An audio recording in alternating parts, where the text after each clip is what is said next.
Hi and welcome back to the Cities and Channel. You're all staying safe and well. And a continuing look at the modern times. Yes, we're looking at the history of Manchester City since 1880.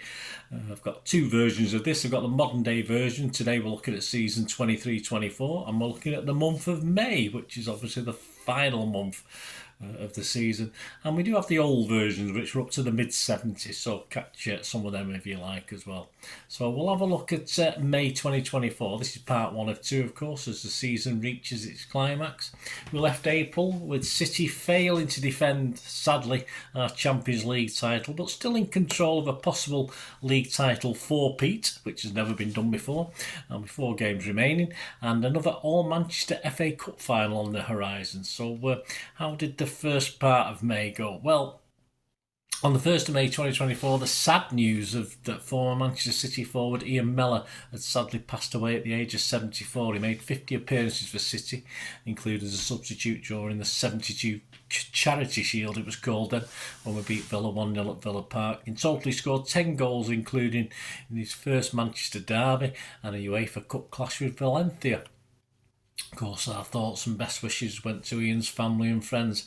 3rd of May, congratulations to Phil Foden, who was voted the Football Writers Association Footballer of the Year for 2024. He polled 42% of the vote from the FWA, almost 900 members, ahead of Arsenal's Declan Rice and teammate Rodri. He also wins the more important Manchester City Player of the Month for April as well.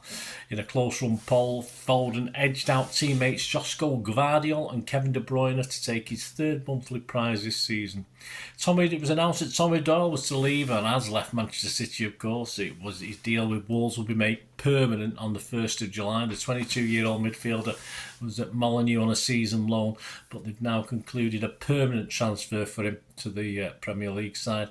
Doyle's move will come into effect as of the 1st of July 2024.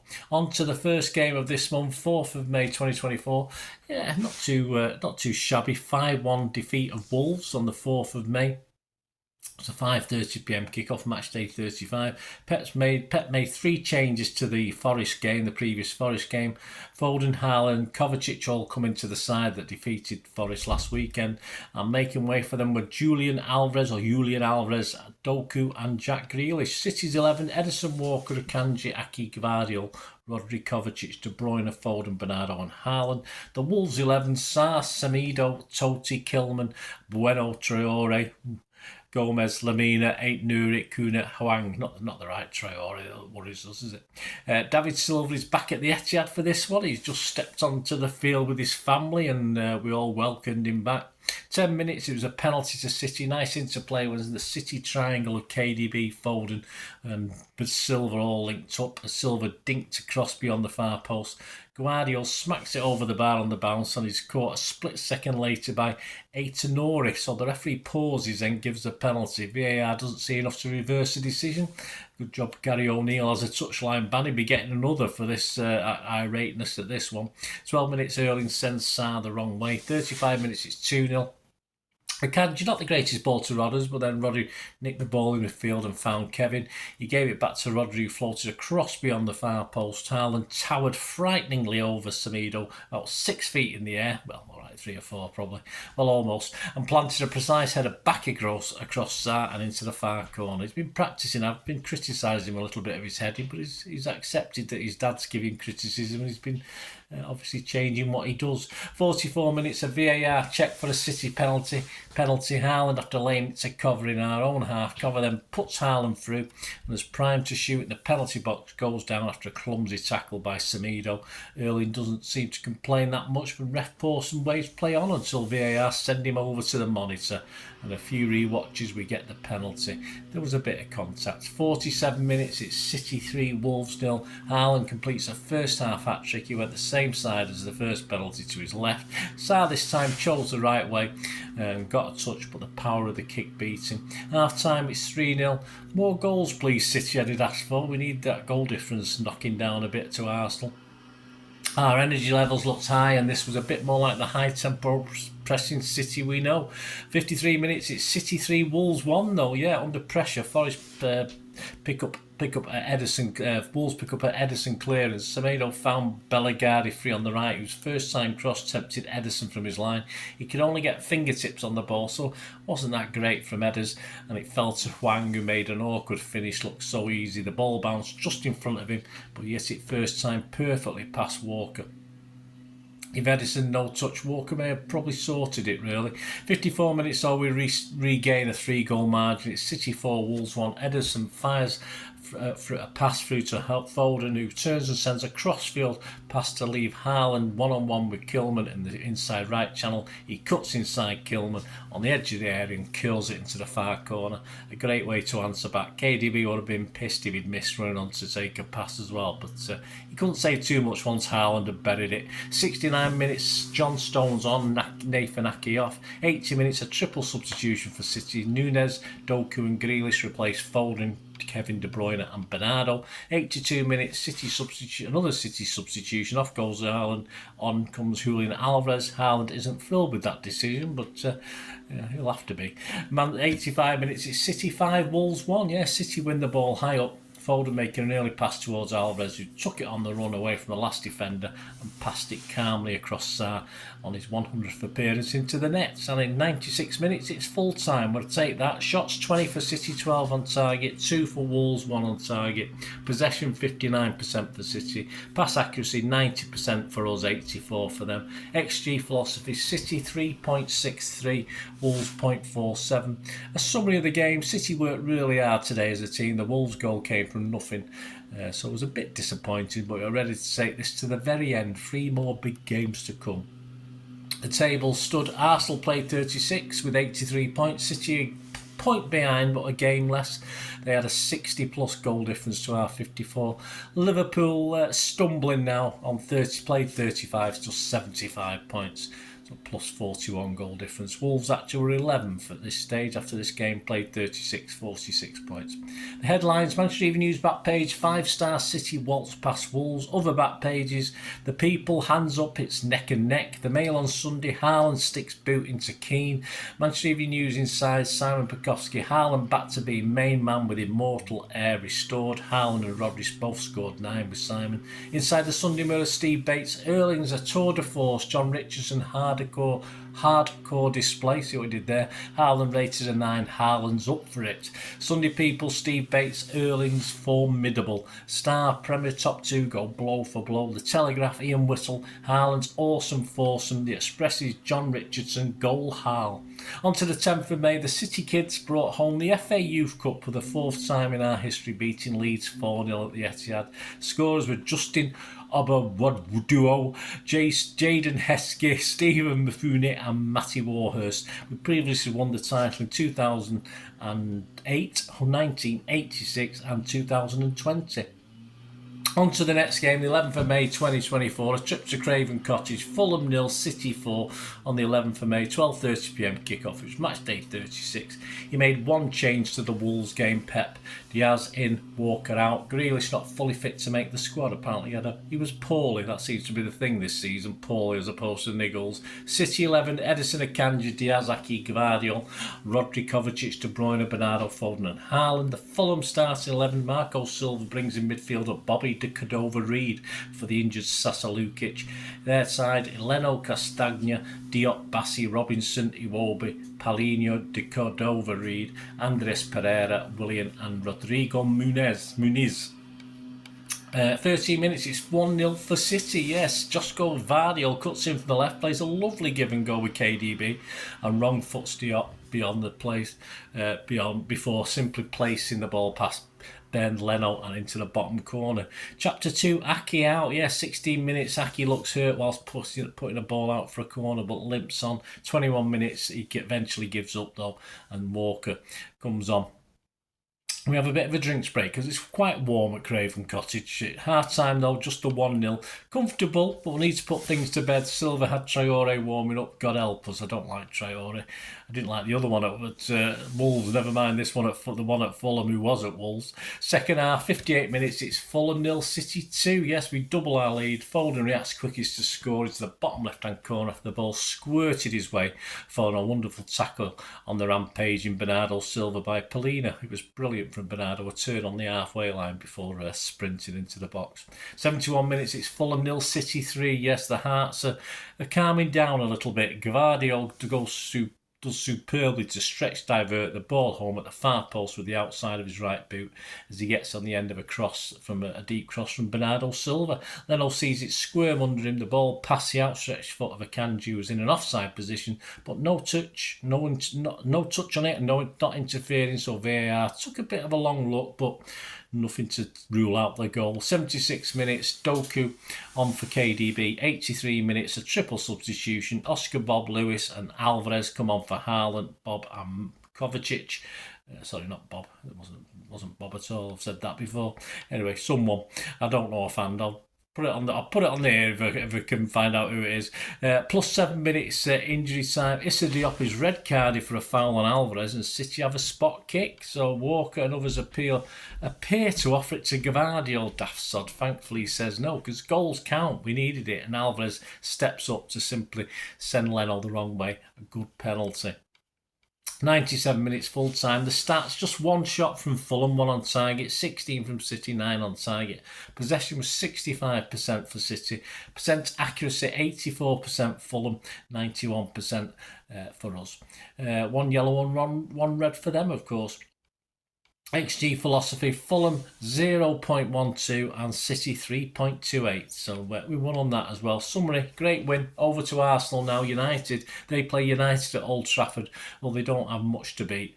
Aki will not be a miss if he's out now, and Grealish has this bug. Better not hit anyone else, that's for sure. Just a small match of Tottenham Hotspur Stadium now, so that wasn't a problem. The table as it stood before Arsenal played that game against City played 36, 85 points. Arsenal played 36, 83 points, so 2 points behind. But only 2 goal difference now. They were plus 58, Arsenal plus 60. The headlines, Manchester Evening News back page, Joss the job. Inside, Bukowski writes, winning West London puts City back in driving seat as pressure shifts over to the Gunners. Joe Bray, Pep challenges City side to keep title destiny in their own hands. Simon rated 5 players 8 out of 10. Diaz, Gvardiol, Rodri, Kovacic and Bernardo. The Sunday Mail back page, Jack Gorn, Pep, we love the pressure. Inside, Sammy Mockbell, the relentless City juggernaut accelerates clear. Don't look back in anger, Noel and Gallagher with City fans doesn't do the Posden, that's why they get that headline. Other back pages, a star, gonna do it. The Telegraph, catch us if you can. Observer, Gvardiol gunning for glory. City's 4-0 victory at Craven Cottage on Sunday was our 16th successive win over Fulham in all competitions, marking the longest winning run by a team against any opponent in English football history. Pep said on Gvardiol's game, Gvardiol described the opener as fantastic. Guardiola described the opener as fantastic. Gvardiol probably did as well, but says the 22-year-old can still improve. Asked if he expected his goal contribution, the boss said no, some headers and set pieces, yes. Second half he didn't play good. He lost the ball a lot for defenders. The most important thing is to play safe. Play so simple, that's the most difficult thing. After he scores goals, it's more than welcome, but it's not his job. Not easily pleased at Pep, is he? On the 13th of May 2024, City's initial 30,000 allocation, which sold out fairly quickly, is bumped up into 33,045 as I'm recording this, which a couple of days into selling, almost gone as well. So plenty of blues for the FA Cup final. 14th of May, early footage of Arsenal fans setting off, the Arsenal Ultras, whoever they are, setting off fireworks outside City's London hotel at 2 a.m. in the morning. But apparently City had decided not to travel down that night and would travel down in the morning anyway. So, whoops, almost, mate, but not successful for the Arsenal fans. Right, we will go on to the match itself. Spurs 0, City 2 it ended. 8 p.m. kickoff, match day 37 on the 14th of May 2024. Pep's 11, one change to the Fulham game, which was reasonably expected. Now Pep's got his settled side, allowing for injuries and illness, etc. Skipping Walker is restored to the starting lineup in place of Nathan Aki, who reverts to the bench after being forced off, of course, at Craven Cottage. The City 11, Edison Walker, Akanji Diaz, Gvardiol, Rodri, Kovacic, De Bruyne, Bernardo, Foden and Haaland. Tottenham team: Vicario, Porro, Romero, Dragusin, Van der Ven, Hodgberg, Bentancur, Sarr, Madison, Johnson and that dreaded Son. Half time, it was 0-0. Yes, I did hope at the time we were struggling a little bit that Pep had some tactical masterclass to unleash for the second half, because I was getting a bit nervy in that first half. But as sort of expected, bound to be nervous, a lot of pressure. Spurs worked extremely hard with a fair degree of skill as well, so that didn't help. But yes, the second half would get better, fortunately. 54 minutes, it's 1-0. Foden attacked down the left after a mistake from Romero, losing out on a 50-50 with Foden himself. Pretty feeble attempt by Romero, allowing Phil to sally forward and send in a hopefully sort of cross. The ball is too high for Haaland and runs out to Bernardo on the far side. He plays into the channel for a well-timed run by KDB, beating the offside trap, who squares it back for Haaland, strokes home from just inside the 6-yard box. On 61 minutes from a corner, the ball is crossed brilliantly at the back post. Romero flings himself at it and collides heavily with his hip against Ederson's head, seemingly. Ederson is down. Bit of a bony hip to the head, wasn't it? That's the problem. 64 minutes, the VAR team decided that Romero was a bit reckless, a bit harsh for me actually. He was just going for the ball from what I could see. 70 minutes, he's not very happy, but Ederson is replaced by Stefan Ortega and he comes off the pitch trying to break things, I think he was doing. Jeremy Doku also replaced KDB. But a couple of great saves from Ortega, and then 87 minutes, a switched off Akanji, probably thinking about his 4-peat bonus, probably thinking about his beach holiday. He's robbed of possession just inside his own half, and the ball ends up with Son, who on a 1-to-1 with Ortega. The City goalkeeper rushes out, narrows the angles, gets them right, and I can't believe it, Son didn't score as he makes a save from Son. So there you go. For the first time ever, I think, he played against City, he's not scored a one-on-one. 89 minutes, a Haaland knocked back a Foden stonker into the space for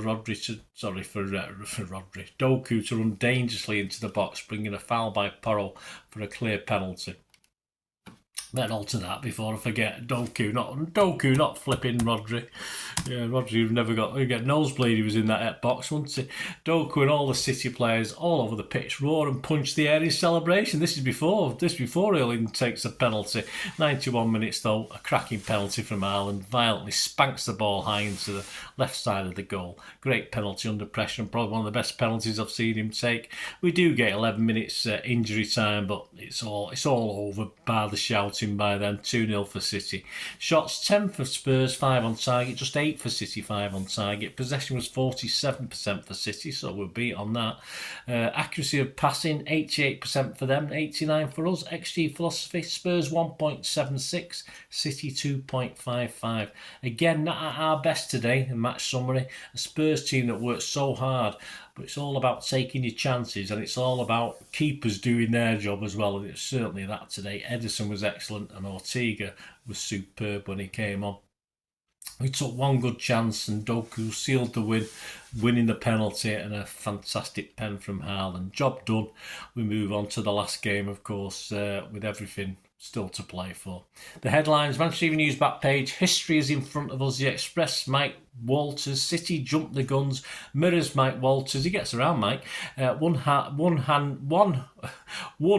on the title, see what he did there. Stars, Mike Walters, yes. Have we got any other journals? They think it's Harlover. The Mail's Jack Gordon, we must have.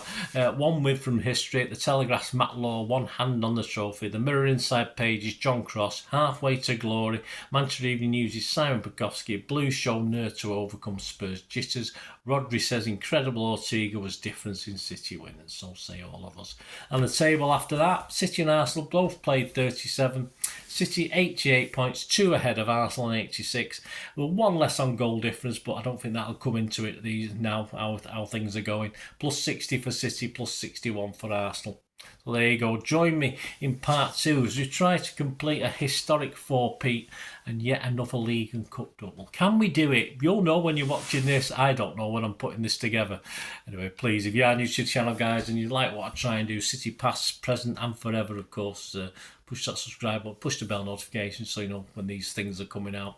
And if you check through the channel and see stuff on another passion of mine, not as passionate as I am about City these days, film and TV, so have a look at that as well, guys. Or even know somebody might be interested, point in my direction. I'm also open to any sort of sponsorship to this channel or any support you can give the channel in any way whatsoever going forward to perhaps improve what I can try and do for you. So anything like that for an organisation or individually, give us a shout either on TikTok and X. I've got the same address on those two, at Bernard_Deneen, on Facebook at Bernard Deneen, or just message me here on the YouTube channel and let us know what you're thinking of, and we'll have a chat. Thanks for watching, guys, and please, yes, let's look forward to the end of May, and let's look forward to whether we blow it or we succeed. We'll see, won't we, in May. Thanks for watching, guys. Till we meet again. Last one thing, don't I, please? Stay safe, Blues. Come on, City. Bye for now.